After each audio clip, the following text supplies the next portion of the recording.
ونصلي ونسلم على رسوله الكريم. أما بعد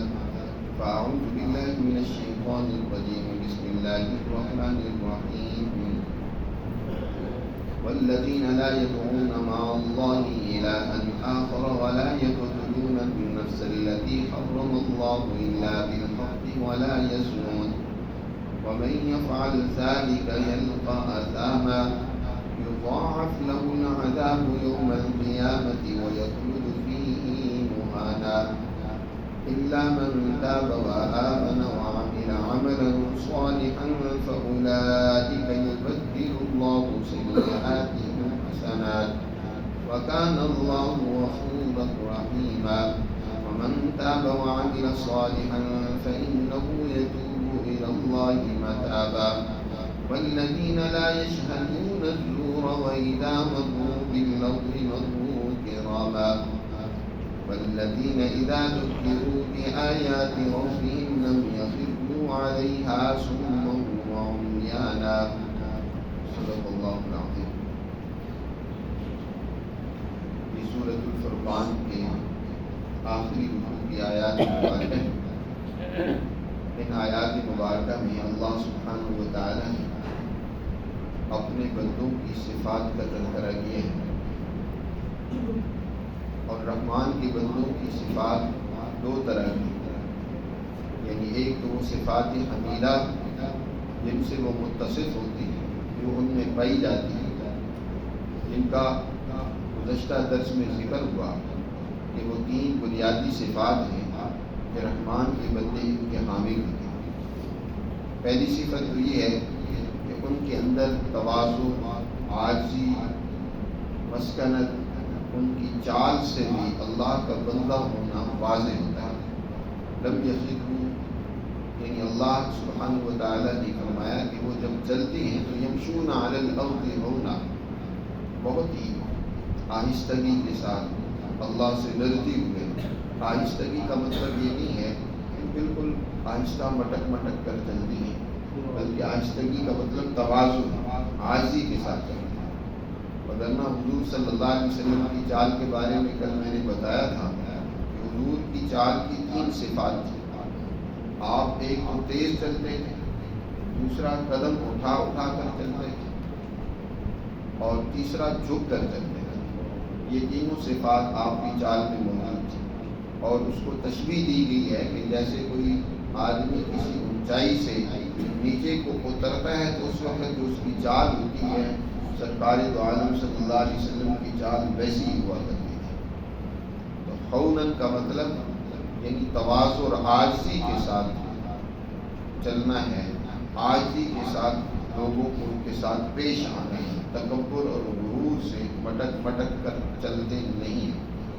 اور دوسری صفت یہ ذکر کی تھی کہ وہ جب کسی جاہل سے،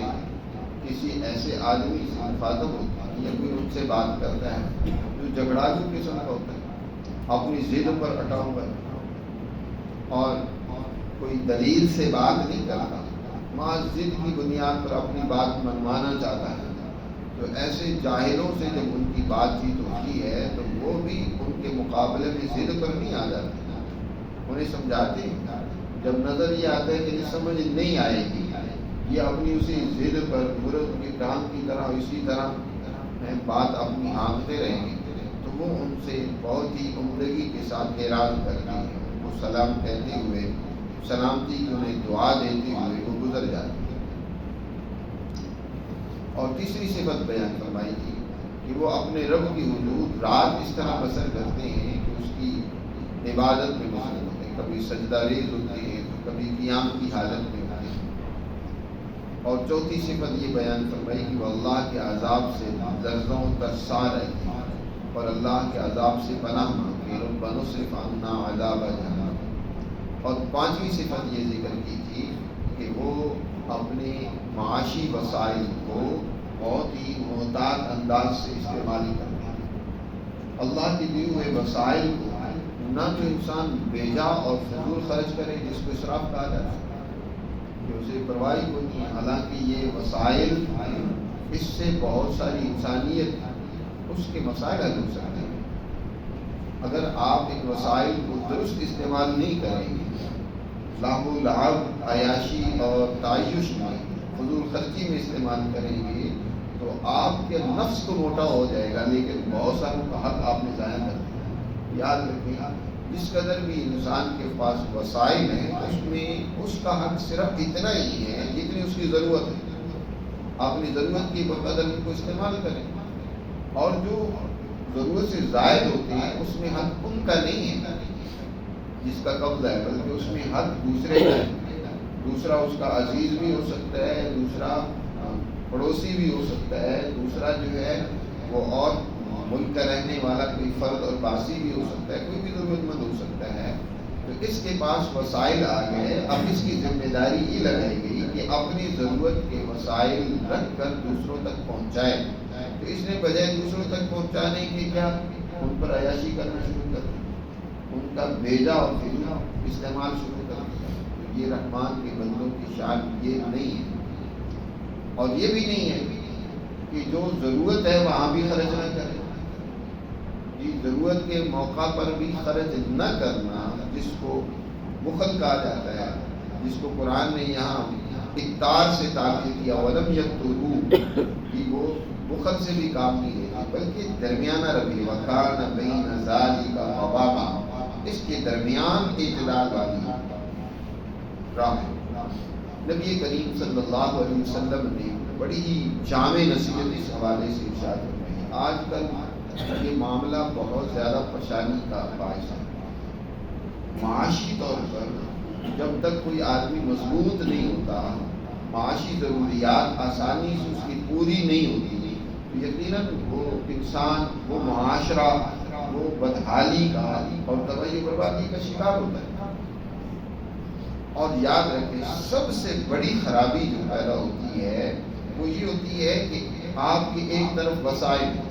ایک طرف آپ کے اخراجات، اگر ان کے درمیان میں آپ نے مطابقت پیدا کر دی،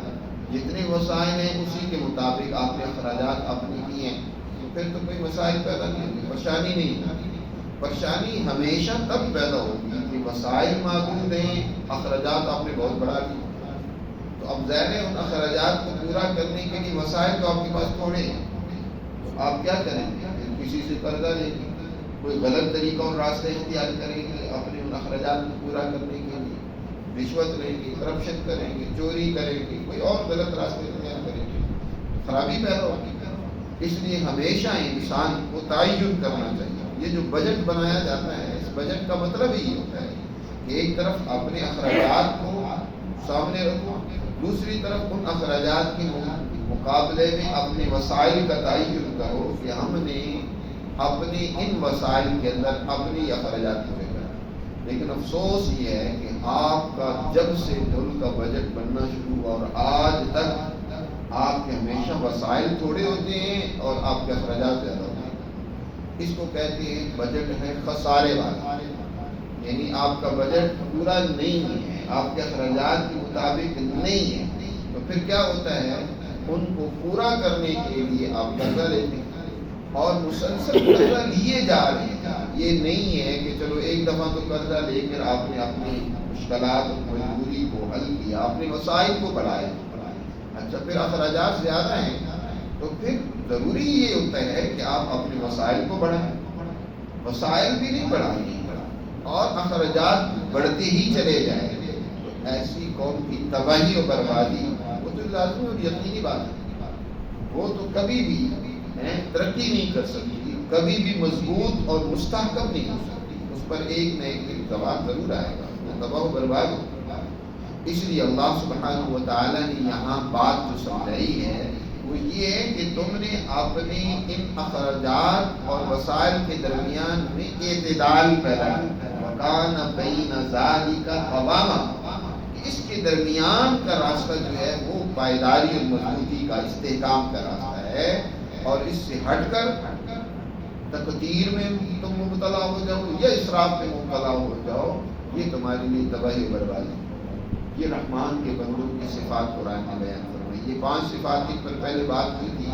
یہ وہ صفات ہیں جو صفات حمیدہ کہلاتی ہیں۔ اور کچھ وہ صفات ہیں جن کو صفات مذمومہ کہنا چاہیے کہ رحمان کے بندے ان صفات سے اپنے دامن کو بچا کر رہتے ہیں، ان میں اپنے آپ کو مبتلا نہیں کرتے، ان سے بچ کر ان کی زندگی گزر رہی ہے۔ قرآن نے یہاں پر کبھی تذکرہ کیا ان میں سب سے پہلی صفت جو رحمان کے بندوں کے اندر موجود نہیں ہو سکتی اور وہ اس سے بچتے ہیں، وہ یہ ہے کہ والذین لا یدعون مع اللہ الہا آخر، کہ وہ رحمان کے بندے وہ ہیں جو اللہ کے ساتھ کسی اور معبود کو نہیں پکارتے، الہا آخر، کوئی اور معبود اس کو پکارے ایسا نہیں ہوتا، وہ صرف اللہ کے سامنے جھکتے ہیں، سجدہ ریز ہوتے ہیں، اسی سے مدد مانگتے ہیں، اسی پر ان کا اعتماد ہوتا ہے، وہ اللہ کے سوا کسی اور پر اعتماد بھروسہ نہیں کرتے، کسی اور کو اپنا معبود نہیں تسلیم کرتے۔ لا یدعون مع اللہ الہا آخر، جو قومیں دوسروں کو خدا بنا لیں، دوسروں پر اعتماد کریں، دوسروں پر بھروسہ رکھیں، یا دنیا میں کوئی بھی مفاد سے خالی نہیں ہوتا، دوسرے کوئی تمہاری مدد کرتے ہیں، یہ مت بھولو کہ وہ تم سے اس سے ڈبل فائدہ نہیں اٹھائیں گے، جتنی مدد کریں گے اس سے زیادہ کی تم سے توقع رکھیں گے۔ آج تم چائنا سے مدد لے لو، امریکہ سے مدد لے لو، کسی سے بھی مدد لے لو، وہ جتنی تمہاری مدد کریں گے اس سے زیادہ کی تم سے توقع رکھیں گے، تم سے زیادہ کا مطالبہ کریں گے۔ اللہ وہ ذات ہے جو بغیر کسی مفاد کے، بغیر کسی لالچ کے، بغیر کسی غرض کے، محض انسان ہی کے فائدے کے لیے اسے نوازتا ہے، اسے عطا کرتا ہے، اور اسی کی مدد سب سے بڑی مدد ہے۔ اس کے مقابلے میں نہ تو کسی کی کوئی مدد اور سپورٹ ہو سکتی ہے، اس کے مقابلے میں نہ تو کوئی طاقتور ہو سکتا ہے۔ اس لیے سچا مسلمان رحمان کو ماننے والا، اس کا بندہ، اس کا اعتماد، بھروسہ،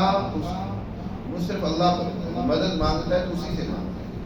کہ وہ جھکتا ہے تو اسی کے سامنے جھکتا ہے، اپنی کمزوری بے بسی کا اظہار اسی کے سامنے کرتا ہے، کیونکہ وہ ذات اس کی کمزوریوں کے باوجود اس پر مہربانیاں کر رہا ہے۔ تو فرمایا والذین لا یدعون مع اللہ الہا آخر، پہلی صفت یعنی شرک سے ان کا دامن کبھی بھی ملوث نہیں ہوتا۔ اور دوسری بات اللہ سبحانہ وتعالی ارشاد فرماتے ہیں ولا یقتلون النفس التي حرم اللہ الا بالحق، اور وہ کسی نفس کا قتل بھی نہیں کرتے، وہ نفس جس کا قتل کرنا اللہ نے ممنوع قرار دے دیا، حرام قرار دیا، الا بالحق، ہاں مگر یہ کہ حق کی بنیاد پر کوئی قتل کرنا ہو، کسی نفس کا قتل کرنا، کسی کی جان لینا، یہ بہت بڑا جرم ہے۔ اللہ نے کسی کو جان دیا، تم اس کی جان کے درپے ہو جاؤ، جی اس کو قتل کرنا چاہو، اس کی جان چھیننا چاہو، اللہ نے تو اس کو زندگی دی ہے، جان دی، اور تم اس کی زندگی چھیننا چاہتے ہو، اللہ کا مقابلہ کرنا چاہتے ہو۔ قتل انسانیت سب سے بڑا جرم ہے، بہت بڑا جرم ہے۔ قرآن مجید میں دوسری جگہ پر اس کی سخت سزا ذکر کرتے ہوئے ایسے لگتا ہے جہاں قرآن نے اس کی سزا ذکر کی ہے، اس جیسی سزا پورے قرآن میں کسی اور عمل پر نظر نہیں آتی۔ اللہ تعالی ارشاد فرماتے ہیں ومن قتل مؤمنا متعمدا فجزاؤه مثل ما قتل من النعم، فرمایا من قتل مؤمنا متعمدا، کہ جو انسان کسی کو جان بوجھ کر قتل کرتا ہے،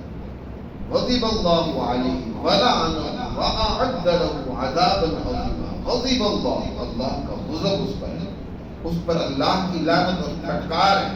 واعد له عذابا عظیما، اور اللہ نے بہت بڑا عذاب اور سزا اس کے لیے تیار کر رکھا ہے۔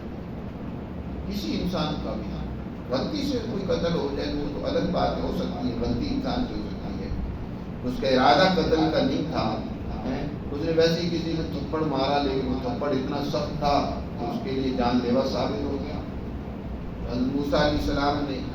ایک ظالم کو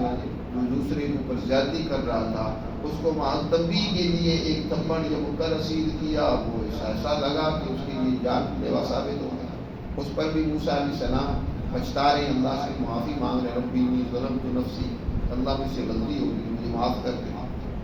جی تو کسی مومن کا قتل، کسی انسان کا قتل بہت بڑا جرم ہے، الا بالحق، ہاں کوئی حق ہو پھر اس کی اجازت ہے۔ اور حضور صلی اللہ علیہ وسلم نے واضح فرمایا کہ صرف 3 وجہ ہیں جس کی وجہ سے کوئی انسان کسی کا قتل کر سکتا ہے، اور وہ بھی انسان نہیں، حکومت قتل کرے گا۔ حکومت کو یہ اختیار ہے کہ وہ دوسرے کو سزا دے۔ وہ 3 جرم کون تھے؟ پہلا جرم تو یہ ہے کہ کوئی انسان کسی کو قتل کرتا ہے تو اب قصاص میں اس کے قتل کا حکومت کو اختیار دیا گیا ہے کہ سزا کے طور پر اس کو قتل کرے، تاکہ انسانوں کو معلوم ہو جائے کہ کسی کا قتل کرنا کتنا بڑا جرم ہے، کہ بدلے میں اس کی جان لی جائے۔ دوسرا یہ ہے کہ شادی شدہ ہے، شادی شدہ ہو کر وہ معاشرے میں بے حیائی کو فروغ دیتا ہے، زنا کا ارتکاب کرتا ہے، کھلے عام، یہاں تک کہ 4 گواہوں نے اس کو اپنی آنکھوں سے دیکھا کہ اس نے اس جرم کا ارتکاب کیا۔ جی اس کی تفصیلات پیچھے گزر چکی ہیں کہ زنا کے ثبوت کے لیے کیا شرائط ہیں، ان شرائط کے ساتھ یہ گویا کھلا کھلا بے حیائی کر رہا ہے نا، کہ 4 آدمیوں نے کم از کم اس کو دیکھا اپنی آنکھوں سے کہ وہ اس جرم کا ارتکاب کر رہا ہے، تو کھلا کھلا معاشرے میں بے حیائی پھیلا ہے۔ اور پھر یہ بھی ہے کہ اللہ نے اس کی جنسی خواہش پورا کرنے کے لیے اس کو اپنی عورت دے رکھی ہے، اس کی بھی عزت اور غیرت کا اس کے لحاظ نہیں ہے، اور وہ اس طرح شادی شدہ ہو کر بے حیائی کا ارتکاب کرتا پھر رہا ہے۔ تو ایسے انسان کو بدلے میں سزا کے طور پر قتل کیا جائے گا، سنسار کیا جائے گا، تاکہ وہ معاشرے میں فساد اور بے حیائی کو نہ پھیلے۔ تیسرا یہ ہے کہ آپ کے ملک پر کوئی حملہ آور ہوتا ہے، آپ کا سکون اور امن برباد کرنا چاہتا ہے، پھر آپ بدلے میں ان کو قتل کرتے ہیں یا ان کا مقابلہ کرتے ہیں، کچھ لوگ مارے جاتے ہیں، حالانکہ قتل تو کسی انسان کا بھی درست نہیں ہے، لیکن یہاں کیونکہ وہ تمہارے امن کو برباد کر رہے ہیں، یا کوئی ملک کے اندر ایسی بغاوت پیدا کر کے، ملک کے اندر فساد اور فتنہ پیدا کر کے ملک کا امن تباہ و برباد کرنا چاہتا ہے، تو ایسے باغی کو سزا کے طور پر قتل کیا جا سکتا ہے۔ یہ 3 وجہ ہیں، اس کے سوا کسی انسان کے قتل کی اجازت نہیں ہے، چاہے وہ کافر ہے چاہے مسلمان ہے، کسی کے قتل کا ارتکاب کرنا بہت بڑا جرم ہے۔ کسی کو قرآن مجید میں یہاں فرمایا وَلَا يَقْتُلُونَ النَّفْسَ الَّتِي حَرَّمَ اللَّهُ إِلَّا بِالْحَقِّ، کسی نفس کو جس کا قتل کرنا اللہ نے ممنوع قرار دیا ہے وہ قتل نہیں کرتے اس کا، الا بالحق، مگر یہ کہ حق کی بنیاد پر۔ اور ایک مزید صفت بیان کی جس سے ان کا دامن کبھی ملوث نہیں ہوتا ہے، وَلَا يَزْنُونَ، اور وہ بدکاری کا نہیں ارتکاب کرتے، زنا نہیں کرتے۔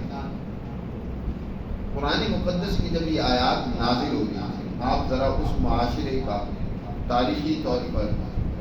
تجزیہ اور انالیسس کریں تو اس معاشرے میں کیا صورت ہے؟ شرک، بت پرستی، اللہ کے ساتھ دوسری طاقتور قوتوں کو پکارنا، ان کے سامنے سجدہ کرنا، ان کو معبود بنانا، یہ اس معاشرے کا عام رواج تھا۔ بتوں کو خدا بنا رکھا تھا، اللہ کے عظیم بیت اللہ میں انہوں نے بتوں کو نصب کر رکھا تھا اور ان کے سامنے سجدے کرتے تھے، اور ہر قبیلے کا خدا الگ تھا، ہر فرد کا خدا الگ تھا۔ شرک یہ بھی گویا اس معاشرے میں ایسا عام تھا، اور اسی طرح قتل انسانیت کا ارتکاب بھی اس معاشرے میں عام تھا۔ اس کو بہادری اور دلیری سمجھا جاتا تھا، معمولی باتوں پہ جھگڑے اور پھر لڑائیاں شروع ہو جاتی اور سینکڑوں لوگ قتل ہو جاتے تھے، بہادری اس کو سمجھا جاتا تھا۔ اور انتقام لینے کے لیے جانے والا اپنی اولاد کو وصیت کر کے جاتا تھا کہ میرا یہ انتقام اور بدلہ تم نے لیے بغیر نہیں رہے۔ اور اسی طرح زنا کے لیے وہاں باقاعدہ کوٹھے بنائے ہوئے تھے، رنڈیاں اور ایسی خواتین جو اس کے لیے بدکاری کے لیے جھنڈے ہلا ہلا کے لوگوں کو دعوت دیتی ہیں، اور اس کو کوئی غیرت کے منافی، حمیت کے منافی نہیں سمجھا جاتا، یہ عام چلن تھا۔ زنا کے اڈوں پہ چلے جانا، ایسی رڈیوں کے پاس چلا جانا، اس معاشرے میں اس کو کوئی معیوب نہیں سمجھا جاتا تھا۔ یہ تینوں جرائم اس معاشرے میں عام تھے، تو اللہ سبحانہ و تعالی نے فرمایا کہ جو رحمان کے بندے ہیں، باوجود اس کے کہ معاشرے میں ان بدعمالیوں کی عام کثرت ہے، عام طور پر لوگ ان کا ارتکاب کر رہے ہیں، لیکن رحمان کے بندے ان کا دامن کبھی بھی ان جرائم سے ملوث نہیں ہوا، وہ ان سے اپنے آپ کو بچاتی ہے، شرک سے پاک رکھتے ہیں۔ سیدنا عثمان غنی رضی اللہ تعالیٰ عنہ فرماتے ہیں نا، جب ان کا محاصرہ کیا گیا تھا عثمان غنی رضی اللہ تعالیٰ عنہ کا، تو انہوں نے فرمایا کہ لوگوں آج تک قتل کرنے کے لیے موجوات ہوتی ہے، یہ کسی حدیث آیت کی بنیاد پر حضرت عثمان غنی رضی اللہ تعالیٰ عنہ نے لوگوں کو مخاطب کر کے فرمایا، ایک تو زنا کیا، آج تک میں نے زنا نہیں کیا، زمانے جاہلیت میں بھی جب زنا کو معیوب نہیں سمجھا جاتا تھا، میں نے کبھی اس کا ارتکاب نہیں کیا۔ تو رحمان کے بندے یہ ہوتے ہیں کہ جو اپنے دامن کو بچا کر گناہوں میں ملوث نہیں ہوتے، یہ وہ پاکیزہ لوگ تھے جنہوں نے اپنی حفاظت کی ہے، قرآن ان کا تذکرہ کیا اور فرمایا وَمَن يَفْعَلْ ذَلِكَ يَلْقَ أَثَامًا، جو ان کا ارتکاب کرتا ہے، شرک کرتا ہے، قتل انسانیت کا ارتکاب کرتا ہے، یا اسی طرح وہ زنا اور بدکاری کرتا ہے، فرمایا جو یہ کرے گا یلقا اثاما، وہ گناہ میں جا پڑا، وہ بہت بڑے گناہ کا مرتکب ہوا، یضاعف له العذاب یوم القیامہ، اور اس کے لیے قیامت کے دن 2 گنا عذاب ہوگا، اس کو سخت سزا دی جائے گی، معمولی قسم کی نہیں ہے، کسی کو تو اس کی جرم کی سزا جتنا جرم ہے اتنی ہوگی، لیکن یہ وہ ہیں کہ جن کی سزا کئی گنا زیادہ ہوگی، اتنی نہیں ہوگی جتنا جرم کیا، کیونکہ انہوں نے معاشرے کو خراب کرنے کی کوشش کی، وَيَخْلُدْ فِيهِ مُهَانًا، اور اس عذاب میں ہمیشہ رہیں گے ذلیل ہو گے، وَيَخْلُدْ فِيهِ مُهَانًا، یہاں بھی قرآن نے بڑی سختی کے ساتھ ایسے لوگوں کی عذاب اور سزا کا ذکر کیا۔ ہاں ایک صورت ہے یہ کسی سے جرائم سرزد ہو گئے، جاہلیت کا دور تھا، جہالت کی وجہ سے، غفلت کی وجہ سے اس نے ان جرائم میں سے کسی جرم کا ارتکاب کر لیا، لیکن جب اسے سمجھ آئی، عقل آئی، اس کے دل کی اس ضمیر نے اسے متنبہ کیا، خبردار کیا، اور فوراً اسے اللہ کی طرف رجوع کر کے نادم ہو کر شرمندگی کے ساتھ استغفار کرتے ہوئے، معافی مانگتے ہوئے اللہ سے اپنی جرائم کی اللہ سے درخواست کی، تو اللہ سبحانہ و تعالیٰ اس کی بدعمالیوں کو نیکیوں میں بدل دے گا، الا من تاب،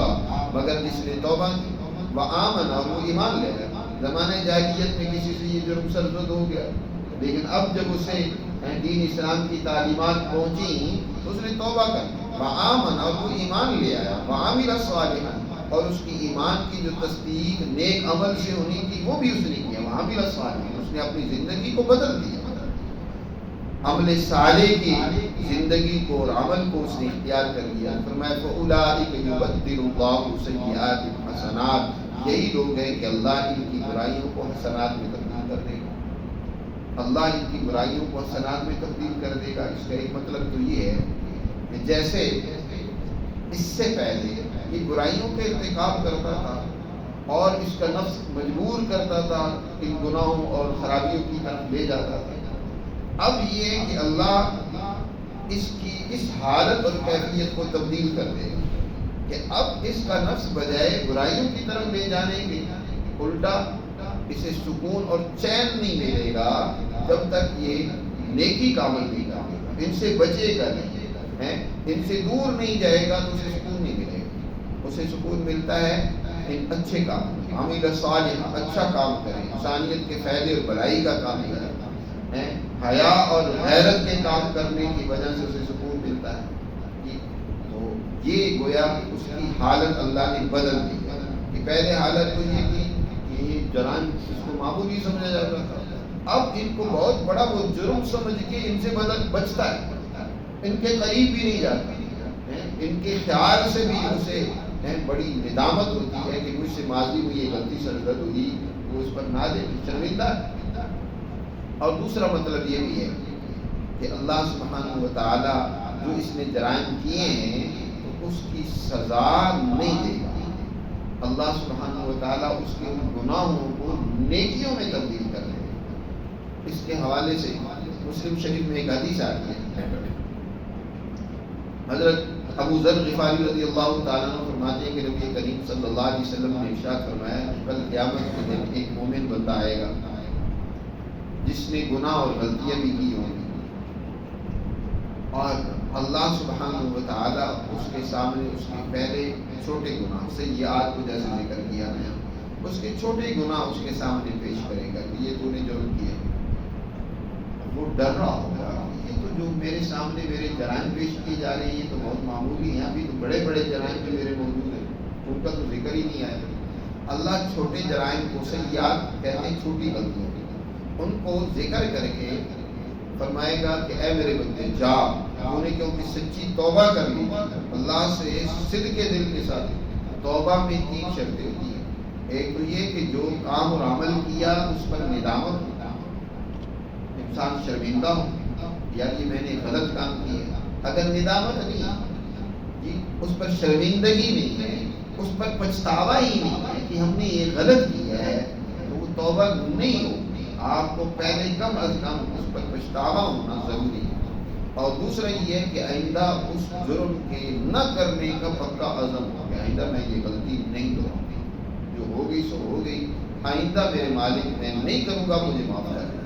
اور تیسرا یہ کہ اگر اس کا تعلق بندوں کے حقوق کے ساتھ ہے تو بندوں کا حق ہے تو واپس کریں، محض توبہ سے یا صرف ندامت سے یا صرف اس کا عزم کرنے سے کہ آئندہ میں نہیں کروں گا، وہ گناہ معاف نہیں ہوگا جب تک وہ حق والوں کا حق ادا نہیں کرے۔ کسی کا قرضہ دے رہے ہیں، کسی کا اور حق غصب کر رکھا ہے، کسی کے اوپر اور زیادتی کر رکھی ہے، تو جس سے متعلق وہ گناہ اور جرم ہے اس سے معافی بھی تلافی کرے، اس سے بھی معاف کرے۔ تو یہ ہے سچی توبہ۔ تو کل قیامت کے دن جن لوگوں نے سچی توبہ کی اپنے گناہوں پر، اللہ کے حضور پیش ہوں گے تو ان کی چھوٹی غلطیوں کا پہلے ذکر ہوگا۔ اللہ تعالیٰ فرمائے گا کہ جا اے میرے بندے، ان میں سے ہر گناہ کے بدلے میں ہم تجھے ایک نیکی عطا کرتے ہیں۔ اب وہ بندہ پہلے تو ڈر رہا تھا کہ کہیں بڑے گناہوں کا ذکر نہ آ جائے، اب دیدہ دلیر ہو کر کہے گا کہ میرے تو کچھ وہ گناہ بھی تھے جن کا ذکر ہی نہیں ہوا، بڑے گناہ بھی تھے، ان کا بھی تو ذکر کرو، ان کے بدلے میں بھی تو مجھے کچھ دو۔ حضور نبی کریم صلی اللہ علیہ وسلم جب یہ حدیث بیان فرما رہے تھے تو آپ مسکرانے لگے کہ پہلے تو اس کا کیا حال تھا کہ ان کے ذکر سے ہی ڈر رہا تھا کہ نہیں ان کا ذکر نہ آ جائے، اب خود کہہ رہے ہیں کہ نہیں اس سے بڑے بھی تو گناہ ہیں میرے، اب خود ان کا ذکر کر رہے ہیں کیونکہ اب ان کے بدلے میں اس کو کیا ہے اللہ کی طرف سے انعام مل رہا ہے۔ تو اسی کا قرآن یہاں ذکر کر رہا ہے کہ جنہوں نے توبہ کر لی، الا من تاب وآمن وعمل صالحا فاولئک یبدل اللہ سیئاتہم حسنات، یہی لوگ ہیں کہ اللہ ان کے گناہوں کو نیکیوں میں بدل کر دے گا۔ اور آخر میں فرمایا کیوں؟ اس لیے کہ وکان اللہ غفورا رحیما، کہ اللہ بہت معاف کرنے والا بڑا مہربان ہے، وہ غفور الرحیم۔ اسی غفور الرحیم سے ہم بھی امید کرتے ہیں کہ وہ ہمارے گناہوں کو بھی معاف کرے گا، ان کو حسنات سے بدل دے گا۔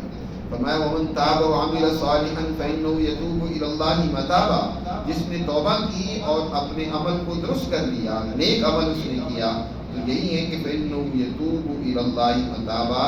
اس نے اللہ کی طرف اپنے آپ کو متوجہ کر لیا، اللہ کی طرف اس نے اپنے آپ کو پھیر لیا اور اللہ کی طرف اس نے رجوع کر لیا۔ توبہ کرے اور اپنے عمل کو درست کرے۔ والذین لا یشهدون الزور، آگے مزید ان کی صفات مذمومہ کا تذکرہ کیا ہے جو جن سے وہ بچتے ہیں۔ اس پر انشاءاللہ آئندہ درس میں بات کریں گے۔ اللہ